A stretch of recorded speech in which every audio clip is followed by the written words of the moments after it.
आलाय डबल बारची हाईट जरा जास्त आहे असं नाही वाटत. तर नमस्कार भावांनो, आज आहे आपले 75 चा 67वा दिवस. सुरुवातीला आपण गेली 15 मिनिटं रनिंग. आला इथं मेंढर पण येतात का? काय नाही बाबा, व्यायाम करतोय. हे मग स्प्रिंट हे उतराचं काय नाही वाटत, पण चढताना जीव जातोय भो, जाऊ दे. मग 100 सपाटे. आता वर्कआउट साठी थोडाफार जुगाड करायला शिकलो मी.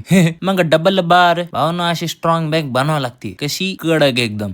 तर ही आहे आपल्या वर्कआउट नंतरची कंडिशन. बजरंग बली की जय. मग घरी येऊन जेवण करून पेट्रोल भरायला गेलो तर बाप रे बाप, इतकी मोठी लाईन. जाऊ दे. मग आपण आलो हॉटेलवर. आलो बायसेप छोटा झाला काय? नाही पंप नाहीये. अरे बाप, इतका पाऊस. आज लेट होते काय ना ट्रेनिंगला. जाऊ दे. मग देवपूजा करून आताच लाईट जायची होती का? असू दे. मग घरी येऊन आवरून आपण गेलो जिमला. सुरुवातीला उड्या मारून भावांनो मी लय खुश झालतो, कारण आज माझ्या पॅटर्ननी पॅडिंग होणार होती. आणि तुम्हाला तर माहितीये आपला पॅटर्नच वेगळा आहे. अला ह्यो कोण बाहेरून डोकावतोय? जाऊ दे. आयो सर, एवढं पण नकाटच कुराव. भावांनो इथून पुढे असा दम लागायला लागला होता ना बाबो. अरे बाबा, टीतगाड काढ मग बोल. नाही तर जाऊ दे. मग बॅक किक आणि ऍप्स मारून मी माझा वर्कआउट संपवला. ही वर्कआउट नंतरची कंडिशन.